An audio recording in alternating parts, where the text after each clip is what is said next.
I was born in the old Angel Inn in Ferrybridge Square, and my grandma lived next door to us. We lived under that archway, but it were all one building. It were very big. There were attics up there, but we were never allowed in attics. I don't know why, but we weren't. And as I say, it were made into, let me think how many houses. 1, 2, 3, 4. 4 houses. And it went round like that. It was like an horseshoe shaped.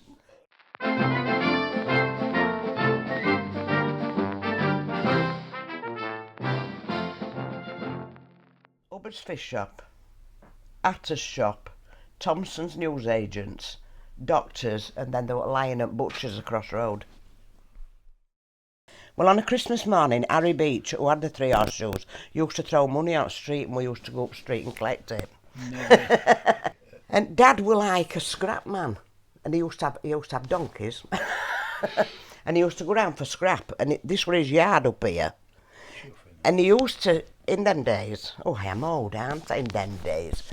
As you come out of Fishergate, then you turn into Square, and that's where the first shop that I was telling you about was called Kitty Idden's shop. And it were an old lady, and I think her sister lived with her, and it were a hardware shop. And we used to go there to have, now this is technology, the batteries charged for our radios.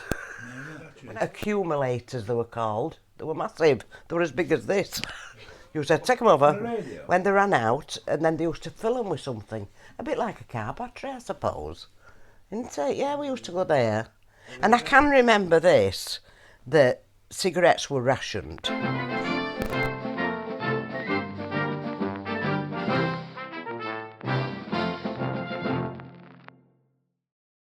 1950, when I left village, because I was born 41 and I was 9. And my dad used to say, nip over to Kitty's, because we always said Kitty's, nip over to Kitty's and see if she got any cigs. And you'd get 5 from under the counter. 5 Woodbines, and he used to say, and I don't want pashas, he used to say.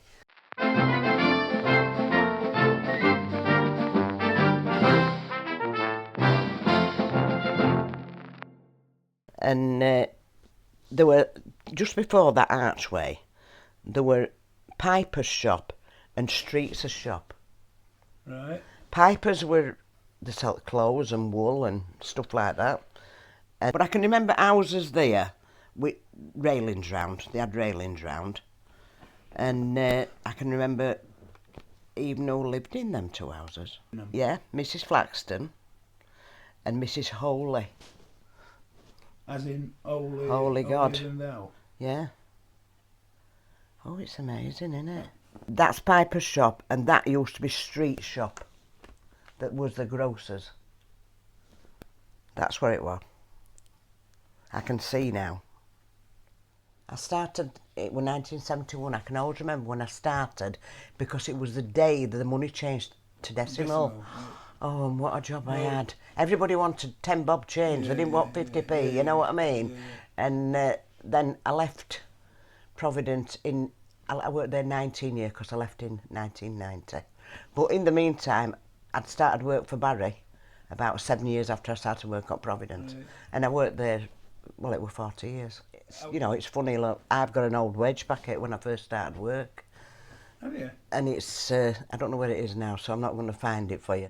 And it's, I think I got £1.04 and 6pence halfpenny or something a week. Almshouses, yeah. Because my mum lived up here in Linden Close. My mum was 93 when she died, so she's only been dead a few years, my mum. And she lived up there in Linden Close. Right. That's Hubbard's Fish Shop. That was their house, that was chip shop. And my mum used to clean there, she used to clean for Hubbard's. We were all friends, like. Atter's shop, and then there were Thompson's newsagent shop, and then the house. I mean, roads sloped down there as well, because when river came over, when we lived in the house, it used to flood. Yeah, I used to love it when it flooded, because I was a kid. Yeah. Yeah. Gotta remember that. My husband used to sing it, Greyhound, Old Greyhound. No, not all the time, but he did you like a drink, my dad. He used to finish work and go for a pint and then come home. And but obviously Greyhound were where they went. I don't know whether he ever went in other one, three horse shows, but I think Greyhound was the main one. It is, yeah, it's good. They're all good though, aren't they, when you're old?